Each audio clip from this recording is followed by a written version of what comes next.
আউযুবিল্লাহি মিনাশ শাইতানির রাজিম। বিসমিল্লাহির রাহমানির রাহিম। সূরা মুদাসসির। আয়াত ৩৫। নিশ্চয়ই জাহান্নাম ভয়াবহ বিপদসমূহের অন্যতম। আয়াতের তাফসীর। এই জাহান্নাম বিশাল ভয়াবহ বস্তু সমূহের একটি। এক এটা কসমের জবাব হলো এর বহুবচন। তিনটি অতি গুরুত্বপূর্ণ জিনিসের কসম খাওয়ার পর আল্লাহ তাআলা জাহান্নামের বিশালতা ও তার ভয়াবহতার কথা বর্ণনা করছেন, যার পরে তার বিশালতা ও ভয়াবহতার ব্যাপারে আর কোনো সন্দেহ অবশিষ্ট থাকে না। আয়াত ৩৬।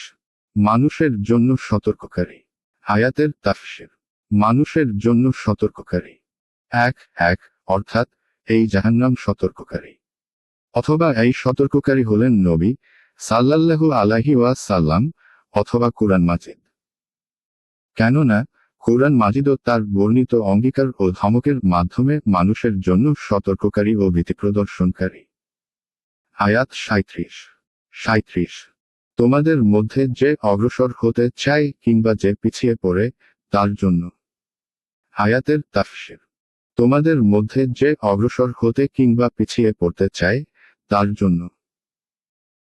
এক অর্থাৎ ঈমান ও আনুগত্যের কাজে এগিয়ে যেতে চায় অথবা পিছু হটতে চায়, অর্থাৎ ভীতিপ্রদর্শক ও সতর্ককারী সবার জন্য। যে ঈমান আনে তার জন্য এবং যে কুফরি করে তার জন্য।